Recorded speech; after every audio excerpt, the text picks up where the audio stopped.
Hey everyone, what's going on? This is Ethan Vice at 4 Hours to Lincoln. I hope you all had a great week. The Huskers sure did, both men and women's basketball. And great news today. Nash Hookmacher has joined the wrestling team. He is a four-time state champion out of South Dakota, so that's unbelievable news that came out today. I knew he was a wrestler, and I just had this hunch that he would, and he did. So excellent stuff there. He's obviously a heavyweight. And you know why he's a good football player? Because he's a wrestler, and he's damn good at it. But we'll talk about that. We'll talk about gymnastics tonight as well.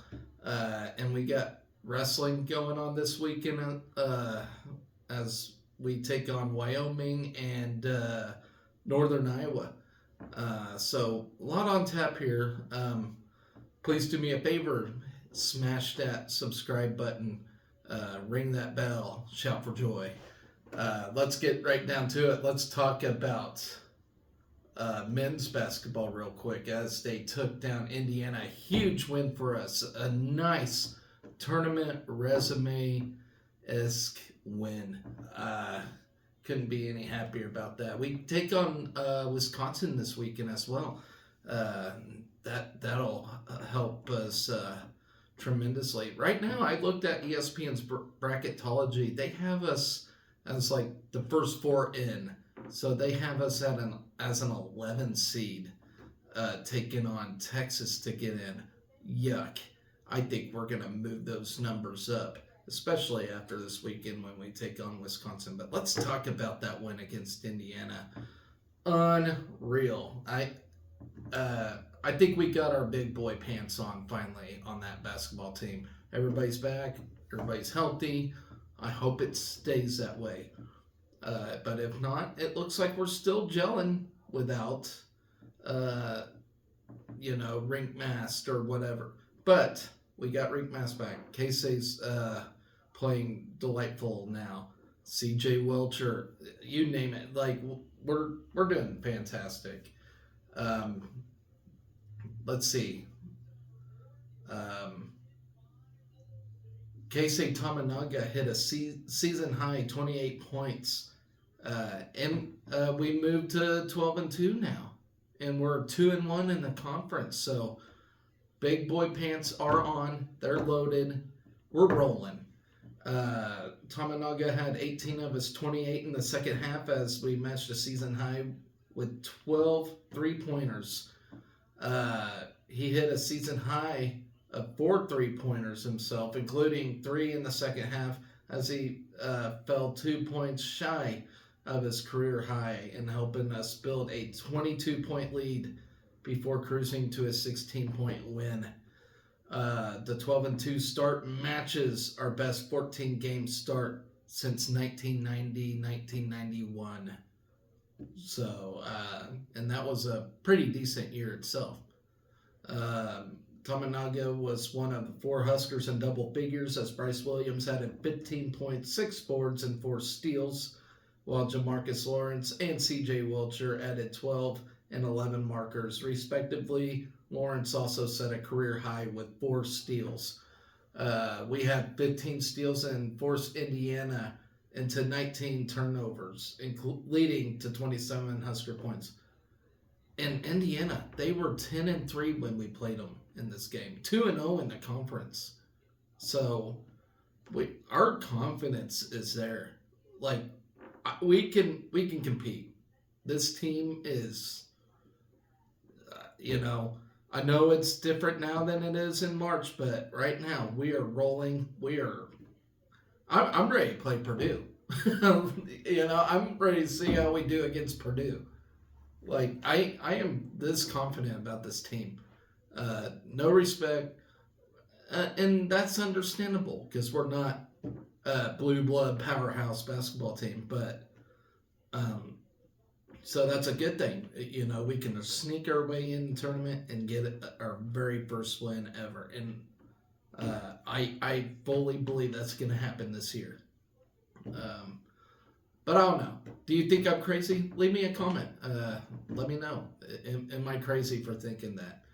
maybe I'm driving myself crazy thinking that. I don't know, but I do know we got our big boy pants on, and we're playing some tremendous basketball from a guy that is not a big basketball junkie. I never played it. Uh, you know, I was a wrestler, too short. I couldn't shoot for anything. But anyway, enough about me. Huskers trailed 9-4 in the opening minutes. And so I was a little worried. I was thinking, here we go, but that was the only time we trailed. And, I mean, and then after that, we just kind of took off. But yeah, when we were trailing 9-4, we ran off with 7 straight points, including 4 from Bryce Williams, who played just 5 minutes in the first half because of foul trouble. And that was another thing that had me worried that night. Huskers continue to build a lead behind the shooting of C.J. Wilcher, who had 8 straight Husker points as his third three-pointer of the night, gave Nebraska a 30-21 lead with 7:22 left in the half. Wilcher had all 11 of his points in the first 20 minutes. We eventually stretched the lead to 10 on a pair of occasions, the last being on Keisei Tominaga free throw with 1:11 left in the half, as the senior guard had 10 first half points. We got off a quick start as a Williams three-pointer and a Tominaga jumper stretched to lead to 13 and forced an Indiana timeout with less than 2 minutes left in the second half. Indiana whittled to Husker lead to 55-47 after a three-pointer from McKeek Renew with 13:12 left, but a three-pointer from Williams. He answered back, and 3 free throws from Sam Hoiberg extended the margin back to 61-47 with 11:41 left.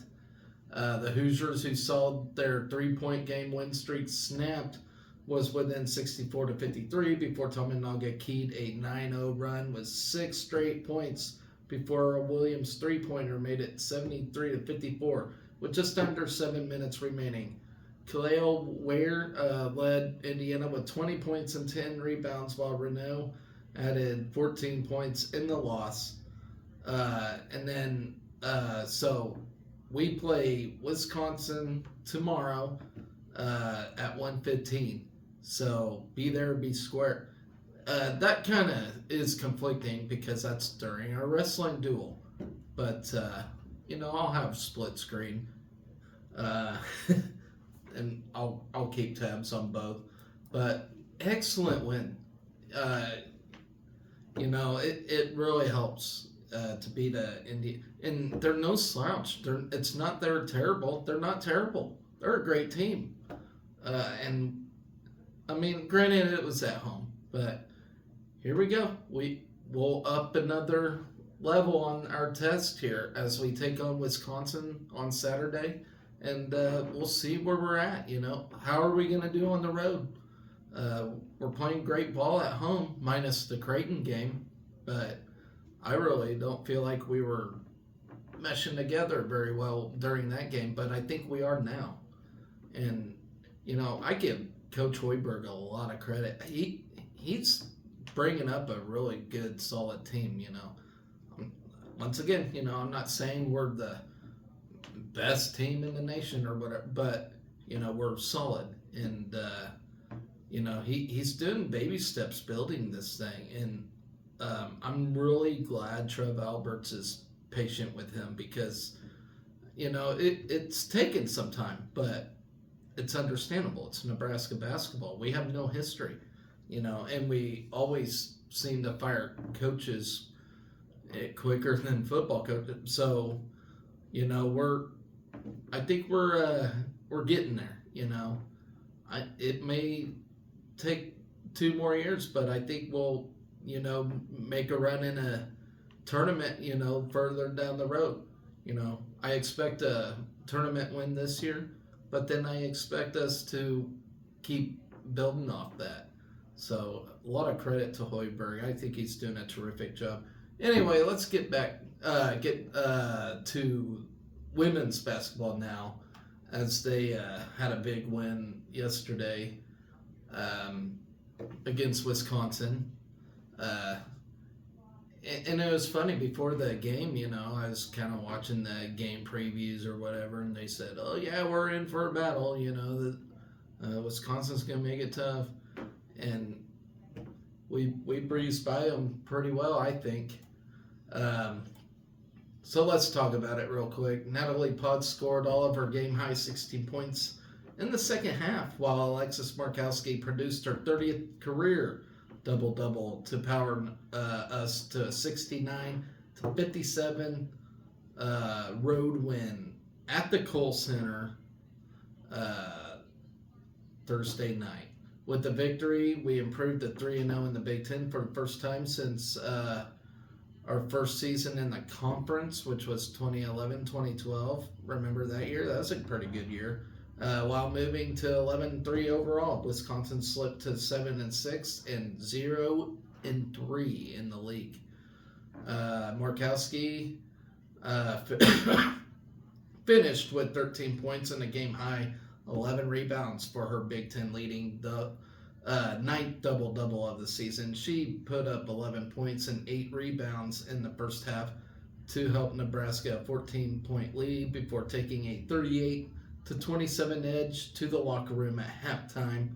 In the second half, Potts scored Nebraska's first 8 points, but Wisconsin cut our lead to just 49-47 at the end of 3 quarters. Potts kept pushing in the fourth quarter, scoring 8 more points. Her third field goal of the quarter pushed Nebraska's lead to 61-53 with 1:35 left. She then scored her final points of the night at the free throw line to cap the scoring with about 20 seconds left to steal Nebraska's 8th consecutive win in the series with the Badgers. Leading at 56-53, Potts pushed a margin of 5 points before Colin Hake scored to extend the lead to 59-53 with 5:07 left. Hake continued her strong play off the bench by finishing with 8 points. Darian White also made winning plays at both ends in the fourth quarter, scoring 4 of her 6 points, while Kendall Coley added 6 big first half points to help the Huskers build their double-digit lead in the first 20 minutes. All 11 Huskers scored in the game, including 5 points, 4 rebounds, and 6 assists from Jazz Shelley. As a team, we hit 43.9% of its shot from the field, including 9 of 27 three-pointers. Huskers also won the turnover battle, 14-11. We held Wisconsin to 36.1% shooting for the game, while including 7 of 33 threes. Wisconsin won the war on the boards, though, including 9 rebounds to go with 16 points from Sarah Williams. Ronnie Porter added 10 points, 9 rebounds, and 7 assists for the Badgers, while Brooke Schramek contributed 12 points. We'll be back in action at home on Sunday, take on Big Ten unbeaten and number 14 Indiana, and that game is to tip off at 1. And they're gonna honor All-American Jordan Hooper with the retirement of her number 35 jersey, so that'll be special. Really cool for that to happen. So 2 big basketball wins. Men and women are rolling, and we might see them both in the tournament, and that would be super cool. They're both playing excellent basketball right now. The question is, can we take on Iowa? Let me know in the comments below. Do we stand a chance against Iowa? I mean, it's okay to be optimistic. I am, I'm typically a realist, but it's basketball not really being my sport, I feel like I can be a little more optimistic than most fans. But I don't know. I would love to see us take down Iowa. That would be awesome. But, Indiana's going to be a super tough team to play as well as we play them on Sunday. So, Got that out of the way. Got the 2 games out of the way. We got gymnastics tonight. First meet of the year, and we're looking for a special year, I would think. Emma Spence is back, and she's one of our best gymnasts. Um, and as you all know, I do like to talk about every sport on here, including gymnastics. And yes, I do watch it. It is pretty entertaining. But I did. I mean, I don't know everything about it. That's for sure. But it's super fun to watch, and I do know Emma Spence is one of our top gymnasts out there, and I think she's gonna have a special year. She had a pretty good year last year, but I'm looking forward to our little duel here against Iowa State, who's not too bad themselves. Um, so let's talk about it. Uh, we'll travel to Ames, and we start at 6:30 tonight. The last time we faced off was January 7th of last year. We beat the Cyclones 194.425 to 194.350. And yes, it is it. I don't like to call it a game. It's not a game, but a thing of centimeters. Like football's a game of inches, but this thing is like millimeters. You gotta be perfect. You gotta be picturesque. Uh, but what? Here's an interesting note. We are 99-14-1 all time in this series. And that dates back to the Big 8 days. So uh, we're pretty convincing over Iowa State. The 2024 squad is made up of 22 gymnasts, including 17 returners and 5 newcomers. We'll return international competitors Emma Spence and Singe Baxay, including with second team All Big Ten honorees Kinsey Davis and Sophia McClelland. Spence was also a first team All Big Ten member last year. The returners also include Clara Colombo, Martina Coming, Genesis Gibson, Isaiah Hall, Katie Kuhneman, Hallie Rourke, Emma Simpton, Savannah Warren, Caitlin Barth, Emily Frost, Allie Gard, Lauren Homicillo, and Annie Worley. Utah transfer Lucy Stanhope and freshman Olivia Burns, Whitney Jinks, and Jenna Sartoretto and Isabel Saikon will compete in their first meet for the Huskers. So here's a little about Iowa State. Iowa State returns 13 gymnasts from last year's team, including, along with 6 freshmen. The Cyclones finished with an 8-10 record in 2023 and an 0-3 mark in conference competition. They are led by 6 seniors. And yeah, if you're thinking, oh, that record's bad, well, gymnastics is weird because you can have a crappy season record, but then you have people off in the NCAAs or whatever, and then all of a sudden your team's nationally ranked. It's super weird like that.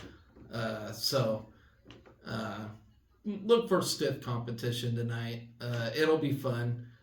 Tune in on it. It should be on ESPN Plus if you have it. If not, keep tabs on this team. They're really interesting and they're fun to watch and they're competitive. Same as men's gymnastics, which I will talk about that on a later day when they begin competition. So we got that. And then tomorrow we got a double duel. They call them triangulars. In high school, we call them double duels. But we got Wyoming and UNI. But look for us to get to 2 dual victories this weekend. I'm definitely seeing 2 victories here. Let's talk about it real quick. So our last time out, we were at the Soldier Salute. You all know how that went down. didn't really put in our primary guys, just guys that need experience. Uh, but if y'all followed any feeds today or whatnot, we announced Nash Hoodmonkers on our team now. Now, will he get some mat action this weekend? I don't know. I have my doubts, but at the same time, are they just going to throw him out to the wolves? I don't know. I don't know how it works, and apparently he's been practicing with the team since after football season, which is good. But if you ain't like in wrestling shape and whatnot, then it can be really hard to get out there on the mats. I mean, especially with these guys. I mean, you gotta be training all year round. And I know Nash's been playing football, but football and wrestling shape are two completely different things. If any of you wrestle, you know what I'm talking about. It's it's a different animal for sure, but we'll see. I mean, he's a beast on the mat as well as on the field, and so I'm looking forward to it. But on our projected lineup, it's either going to be Harley Andrews or Nash Hookmacher. So he's on there. They're not counting him out. So, but our whole projected lineup is at 125. Caleb Smith is ranked number 3 right now. At 133, we either got Kyle Berwick or Jacob Van D. I think Mark Manning's still trying to sort that one out. That's a mystery one.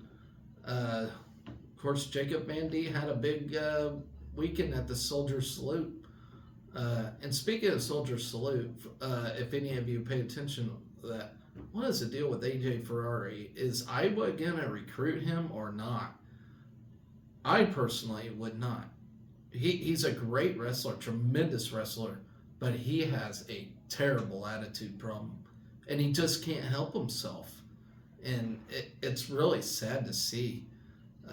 And that does not define wrestling at all. A lot of wrestlers are well respectable individuals, and you got this AJ Ferrari guy that happens to be a great wrestler, but such a brat, and it's just really sad to see. I don't want to see that kind of person in my sport. It's really sad to see that, and no respect for him at all. I mean, he was flipping off the crowd, doing the splits. There's kids there. You don't need to see that. Nobody should pick him up unless he cleans up his act. But if I was in charge of recruiting or whatever, I say no way, hell no. There's, I want to win, but there's a lot more important things in winning sometimes, and whoever's the face of your program does matter. Does winning matter when? Is it really that great when you got a guy like that flipping off your crowd? You had Iowa fans booing him. That's how bad it is. You had Iowa fans booing who's potentially going to be your 197-pounder next year. That's not good. I have a lot of respect for the Iowa wrestling program, but I will lose a lot if Tom Brand's recruiting. He needs to have a second look at that. Because in his interview after the Soldier Salute, he was still dead set on getting them, and I don't like that. I get wrestling's a competitive sport, and things get rowdy in the wrestling room and whatnot, and even on the mat. But you don't flip off the crowd. At the end of the day, we shake hands. Somebody gets their arm raised, we shake the coach's hand, we shake the ref's hand. It's all about respect. And AJ Ferrari has no respect for anybody. And I don't think he deserves a spot on any wrestling team. Not unless he cleans up his act. because that was embarrassing. That wasn't embarrassing just for Iowa. That was embarrassing for the wrestling community. And yeah, I do not condone such actions from Mr. Ferrari. And if you're watching this, Ferrari, I don't condone it. And I'm not taking that back. So, uh, anyway, let's get back to Wyoming and you and I here. Um, so we meet Wyoming for the 54th time in series history. We do lead the all-time series 39-14 and have won the last 9 matchups against Northern Iowa. Nebraska has won the last 12 duels between the two teams, but Northern Iowa does lead the overall series 18-30-1. So, and they are a tough team. They're always competitive. I mean, the state of Iowa has great wrestling altogether. So when we face the Cowboys, our first of the 4 of the 10, backtrack, 4 of the 10 bouts will potentially feature matchups between ranked wrestlers. Against Northern Iowa, we could face ranked opponents in 7 matches. 9 Huskers enter the weekend ranked, including returning All-Americans Ridge Lovett, who's number 1, obviously. Peyton Robb, who's number 3. That's a drop. Number 6, Brock Hardy. The All-American trio boasts an overall record of 34-3, as Lovett and Robb are both undefeated this season. And don't forget about Silas Allred. He was the only one to win any kind of title last year in the Big Ten Championship. So don't count him out. He's not having his best year right now, but I think he's due for a big win as he will face off against Joey Novak from Wyoming, who's ranked number 21st right now. So look for that, and he'll probably take on Wyatt Volker from Northern Iowa, who's ranked number 19. So not going to be an easy triangular for sure. And in fact, it's actually on the intermats like duels to watch for the weekend. So we're in for a big one. And yeah, don't count these two teams out. They got some tremendous wrestlers. At 125 for Wyoming, you got Jord Volk, who's ranked number 8. You have Cole Brooks. You have Gabe Willichel. You got Joey Novak at 197, as I mentioned. Then Northern Iowa, they are loaded with talent. At 125, they got Trevor Anderson. That ought to be a good match between him and Caleb Smith. Julian Farber, who's at 133, he's ranked number 22. So him and Van D can be in for a battle. Kel Happel from number 8. He could either take on Brock Hardy or Blake Cushing. Then you got 149. Oh, dang it. I am bad with that. Ridge Lovett, he looks like he can have a pretty easy day against either Adam Allard or Kel Ranavardi. I've never even heard of them two guys. But at Wyoming does have Gabe Willichel at 149, so that could be a pretty decent match to watch. But I do expect Ridge to win that. 157 for Northern Iowa. They got Ryder Downey. He's ranked number 13th in the nation. At 165, R.J. Weston and Jack Thompson. That'd be a decent match for Antrell Taylor. Antrell Taylor actually probably has one of the more... I mean, there's no such thing as easy wrestling, but out of everybody, he's probably going to have the easier day than everybody. As Brett McIntosh for Wyoming, and then he'll either take on R.J. Weston or Jack Thompson. Jared Simon, ranked 30th, 174 pounds for Northern Iowa. But then at 184 for Northern Iowa, you got Parker Keckeisen, number 1. He is a tournament qualifier. think he made the finals last year. Can't remember. He was either there or in the semifinals, but I know he was advancing up. But he's a tremendous wrestler. I did remember watching him last year, and definitely not a walk in the park with him. Uh, yeah, Lenny Pinto's got his hands full, and if Lenny wants any respect, he's got to win this match. He's got to. And Lenny looked fantastic the last time he wrestled, but he still gets tired on the mat easily. That third period kills him. He is the guy that wants to pin now. Although I can respect it, you got to learn how to wrestle all three periods. But, Lenny is tough. He's a very tough dude. One of the strongest guys on the team. But, yeah, he's got to. This matchup, he's got to approach it expecting to wrestle all three periods because Keckeisen ain't going to go down that easily. I'm just a realist, guys. But then at 197, you got Wyatt Volker, who's ranked number 19. They either got him or Caleb Runyon, who's 5-5. So I don't know if who they're gonna put in on that. But then Tyrell Gordon, man, if we put in Nash Hookmarker this weekend, he can take on either Mason Ding or Lane Catlin for Wyoming, and then at Northern Iowa, he could take on Tyrell Gordon, who's ranked number 17th in the nation right now. He's only 2-1 though, so. But what a match that would be. That would be something, wouldn't it? So we'll see. We'll see how this thing goes down tomorrow. I'm super excited for it.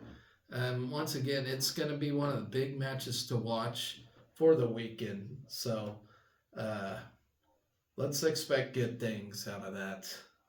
I'm trying to see what else I didn't get very well organized tonight, by the way. But it looks like that's what's on tap this weekend. I talked about the men's basketball game against Wisconsin. Women's basketball takes on Indiana on Sunday. And then next week is going to be busy. We're all steam ahead for sports now. They finally picked up. We're gaining pace on sports now. So it's going to be busy. From here on till July or whatever, Olympic year. So we got people expecting to be in the Olympics. So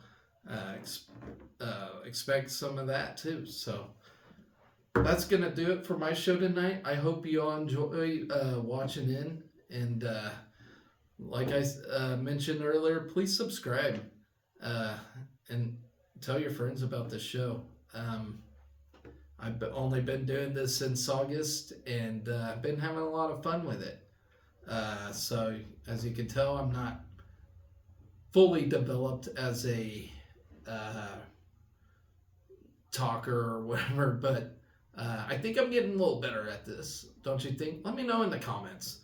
But I'm having a lot of fun with this. I think I'm less nervous too, which is good. But anyways, guys, we got gymnastics. In fact, while I'm uploading this, gymnastics is going to be going on. So that's my fault of my own there. But I will talk about the outcome on that. So anyways, guys, take care. And always remember to be excellent to each other. Go Big Red.